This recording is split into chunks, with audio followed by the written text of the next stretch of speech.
Лев Толстой эстүү адамга жеп ичүү, уктоо жашоонун маңызы эмес деген экен. Албетте ошондой.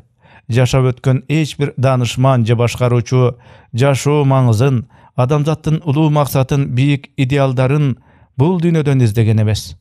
Дегеле Шакарим Кудайбердиевич 1911-1915 жылдары Троицк шаарында жарык көргөн Айкап коомдук саясий жана адабий журналынын 1912 жылдагы санында илимпоздорго кайрылып, Аллах адамзатты эмне үчүн жараткан? Жашоодо адам үчүн эмне маанилүү? Эң кемел адам ким деген сыяктуу философиялык суроолорду жолдогону теген жерден эмес. Биринчиден, өзүн терең тааныбаган, жашоонун жаратылыштын маңызын түшүнбөгөн адамдын улуу максаты, бийик идеалдары болбойт. Андай адам чындап жеткилең боло албайт. Абай атабыз адамды сүй, Алланын данышмандыгын сез, андан башка жашоонун эмне кызыгы бар деп, жашоонун маңызы адамзатты сүйүп, жараткандын данышмандыгын сезүү экендигин айтат. Алланын данышмандыгы жашоонун маңызы. Данышман ойчул 17-сапта өзүң үчүн эмгектенсең, жайлоодогу мал болосуң. Адамдык карызды өтөө үчүн иштесең, Аллахтын сүйүктүү кулу болосуң дейт. Бул жерде Абай айткан адамдык карыз деген эмне? Менимче окумуштуу адамдык карыз деп адамдын жаратылуудагы негизги миссиясын айтып жатат. Анда эмесе адамдын негизги миссиясын Курандан издейле. Аллах Курандын бир катар аяттарында адамды халифа кылып жараткандыгын билдирген. Башкача айтканда, улуу жаратканды таанып, аалам деген улуу көргөзмөсүндөгү ар бир теңдешсиз көркөм чыгармага суктануу, улуу чебердин кудуретине таазим кылуу, өзүнө берилген неаматтарга шүгүр кылуу, жер бетин гүлдөтүп көрктөндүрүү, мына ушулар адамдын халифа катары негизги милдети. Башкача айтканда, Кудай жерди көрктөндүрүү үчүн өз ысымы менен адамга бийлик берген. Халифалык бул Алла менен адамдын ортосундагы ыйгарым укукту билдирет. Адамга акыл, жөндөм, ааламды гүлдөтүп кооз кылуу үчүн кеңири мүмкүнчүлүк берилген. Адам өзүнө жүктөлгөн улуу миссияны орундатуу үчүн ар дайым өнүгүп жетилиши керек. Адамга жүктөлгөн халифалык милдетти Аллах менен адамдын ортосундагы ыйгарым укук дедик. Эми мына ушул ыйгарым укукту жөнөкөй мисал менен түшүндүрөлү. Маселен, чет өлкөдөгү ар бир ыйгарым укуктуу элчи өзүн жиберген мамлекеттин атынан уруксаттын чегинде гана иш жүргүзө алат. Анын артында өзүнчө мамлекет тургандыктан чоң күчкө ээ. Ал бийликти мамлекеттин кызыкчылыгына кызмат кылуу үчүн колдонот. Мамлекеттин атынан иш алып баргандыктан өзү өкүлдүк кылган өлкөнүн жогорку даражалуу адамдары менен оңой эле кездешип, ким менен болсо дагы көрүшө алат. Бирок кызмат абалынан кыянаттык менен пайдаланса жана мамлекет уруксат бербеген иштерди жасаса жазаланат.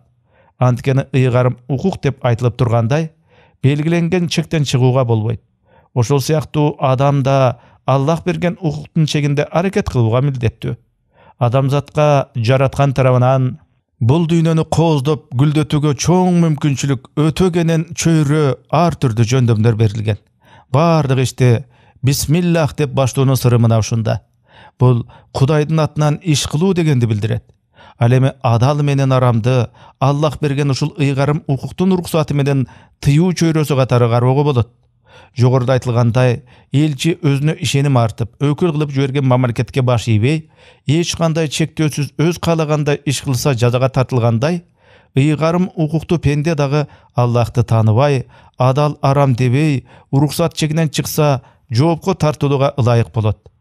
Адам өзүнө тапшырылган халифалык миссиясын унутуп, Аллах менен өзүнүн ортосундагы укуктук келишимди бузуп, өз алдынча аракеттенүүгө умтулса, жашоо маанисин жана бул дүйнөгө жөнөтүлүү миссиясын, улуу максатты жоготот. Рухий көйгөйлөр ушул жерден башталат. Анткени улуу максаты жок, башы бош адамдын көкүрөгү да бош. Мындай адам көбүнчө тынчсызданып жашайт. Мукагали акын айткандай, эс алганы Кавказ, Кырым барганың, бар өкүнүч өзүңдү өзүң алдадың. Кантип жоюп кайда катып тынчыйсың, кыжаала той кайгы муңуң арманың.